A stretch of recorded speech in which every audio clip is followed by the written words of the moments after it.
Welcome back to another episode of Dentistry's Growing with Grace podcast. Join Grace and her guest of the week as they discuss lessons learned in the industry and explore unique insights into ethical growth. Hello and welcome back to Dentistry's Growing with Grace. I am so excited to have Bobby Hansen here with me today from Treatment 24/7. Bobby, thank you for joining me. Thanks, Grace. Appreciate the opportunity to chat with you. Absolutely. So I had put out a post recently inviting, the dental community at large, if they wanted to be a part of this event to talk about case acceptance. And this was just, a perfect fit for Treatment 24/7. So tell me a little bit about, just for our listeners, what is Treatment 24/7? Sure.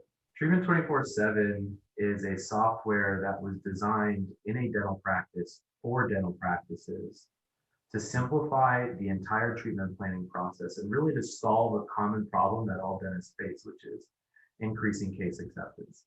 Everybody talks about wanting to increase their case acceptance. And what I've found is, like with most things, you can't improve what you can't track.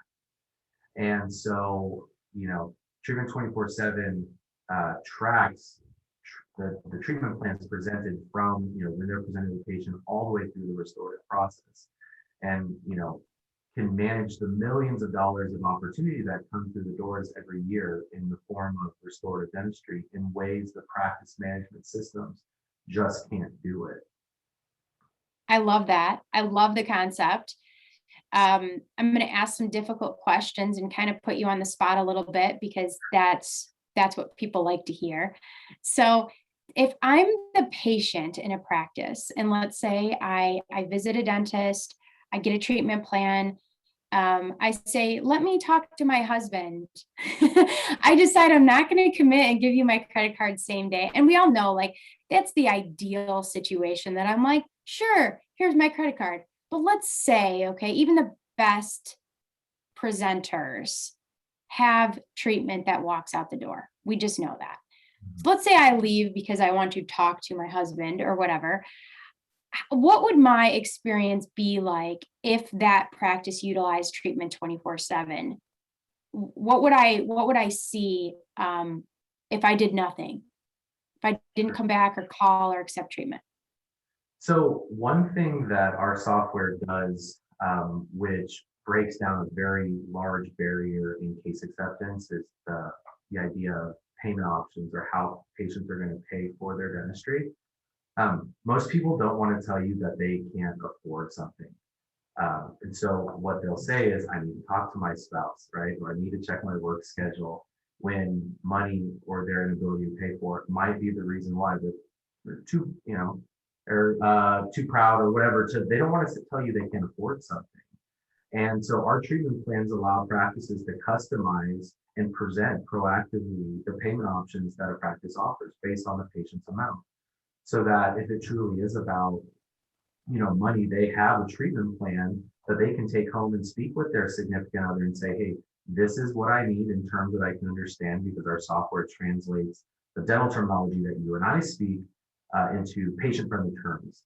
It shows their portion, and then most importantly, how they can pay for their dentistry.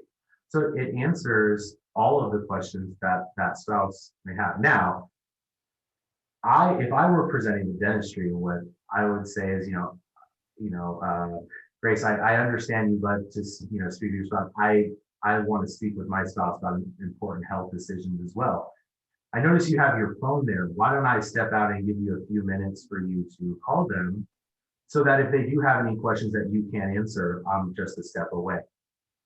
So I would kind of put it back on the patient and say, is that really what it is? Do you really need to speak to them? And if that's the case, give them a call. We've got you here, So that's, that would be how I would suggest that in that instance. That's hard for me. I am better at marketing than I am at sales. It's hard for me to have those difficult conversations sometimes. I do it anyways. But I think a lot of people who work on, in the dental team are open to hearing that, but those skills kind of slip, right? So even if you did everything that you could to get them to accept on the spot, because that's the goal, there's still going to be a percentage of people who want to think about it. And let's say you did everything you could possibly do to get me to accept all the right things without being pushy. And I go home, how would my follow-up, what kind of message would I receive? How does treatment 24/7 work to help to get me to a point where I accept that treatment? So a large portion of the follow-up process when a patient doesn't accept dentistry schedule or get it done right away is the organization or lack thereof of the pending opportunity. So you could pull an unscheduled treatment list in a practice management system. And this is a big if. If the practice management system is being reconciled properly and being used and there's not a ton of garbage in, you can get a list of patients and their restorative needs. But who was the front office staff member that presented the dentistry? What payment options were left? What notes about the conversation that this treatment coordinator had with that patient when left on the treatment plan? That's what dentistry is missing. That's what our software provides, is that customer service. There's nothing that screams lack of customer service than having to tell your story to the same, 3 separate times to different people. And so if a patient calls back and says, hey, I need to talk to somebody about my treatment, and the coordinator isn't there, somebody else can quickly log in, pull up that treatment plan, and pick up that conversation where they left off. There's not a lack of dental practices out there, and the patients, they can't really on the clinical side determine how good you are, right? It's all about the experience is really what they're determining how good you are as a dentist. So what separates good dental practices from great ones is excellent customer service. And that includes being on the same page. And that's a huge reason why, organizing all the treatment plans in a single place allows anybody to be able to follow up with patients and have really meaningful conversations that, to your point, show you care about that patient. You listened to what was going on and what they told you and some of their pain points. You came back and called them with meaningful information. You're going to move forward. So does treatment 24/7 allow the front office employee to quickly and easily see what treatment is not yet accepted in order to follow up? It's more of a communication tool, right? It's an internal management tool for the front office team to manage those. Yes. So with a couple clicks of the button, I could filter down a list of 10,000 treatment plans to find only treatment plans that are in a presented status with this coordinator and this doctor from this time to this time. So I can super narrow down and say, hey, here were some patients. We're running a Black Friday special and we're doing 25% off restorative dentistry. I can find all the big whale treatment plans and say, hey, there's a great opportunity.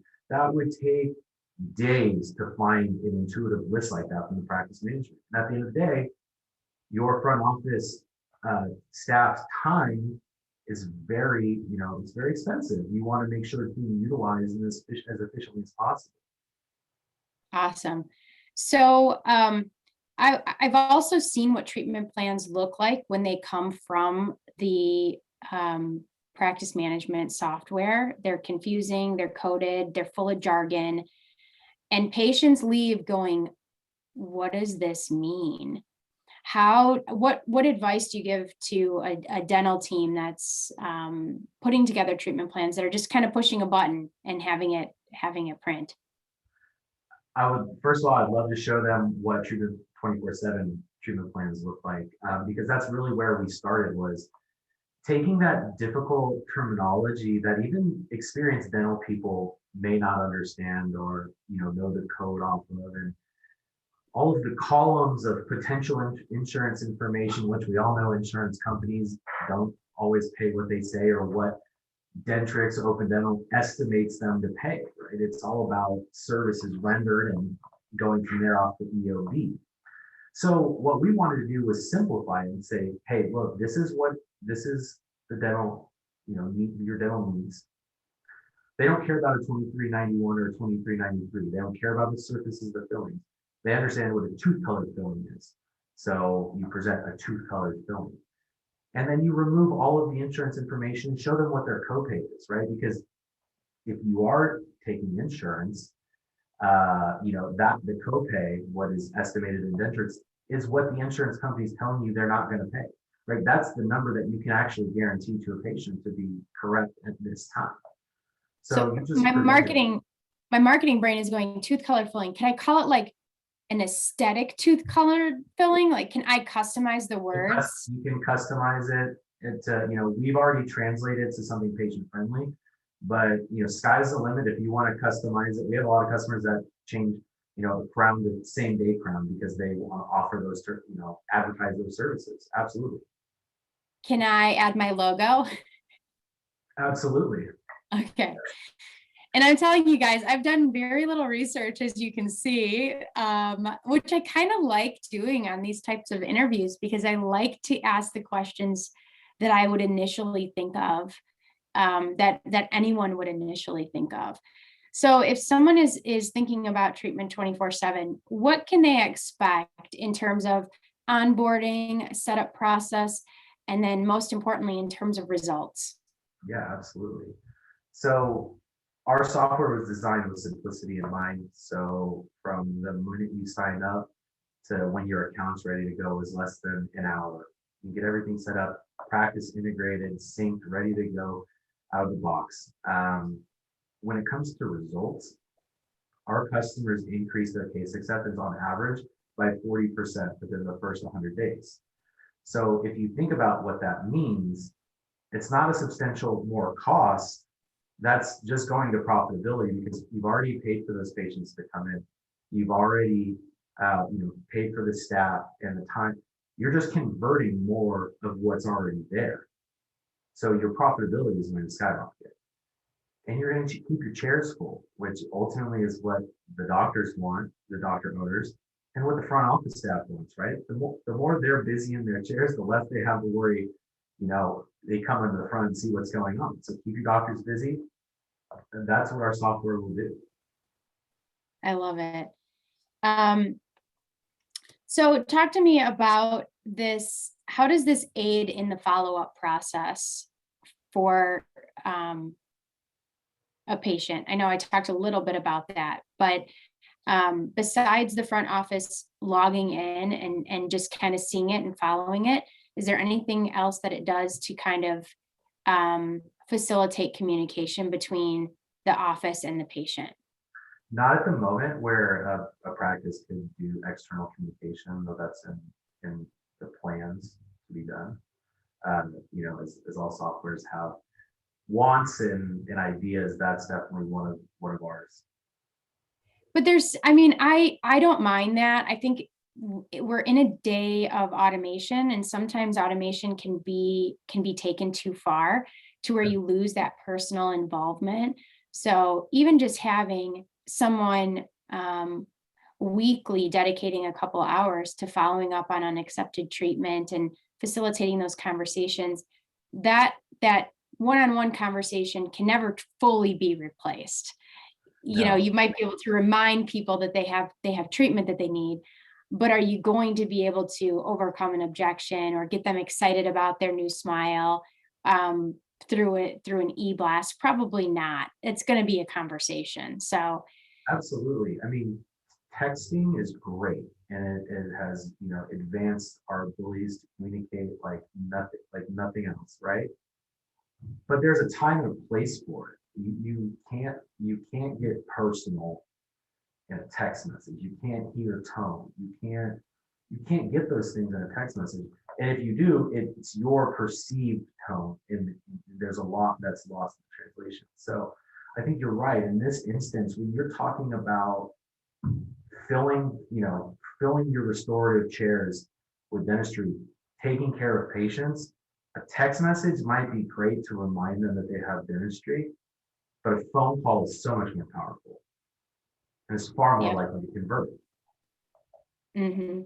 Yep. Or you can get a text message to set up a phone call or to set up a video call to talk through their options with their spouse. I mean, there are so many just different options for how you can work through your list to increase your case acceptance and to follow up with your patients, that if you don't have a program for this, you're definitely missing out. And that's coming from somebody who does marketing. And so I'm used to talking to people all day about their new patient numbers.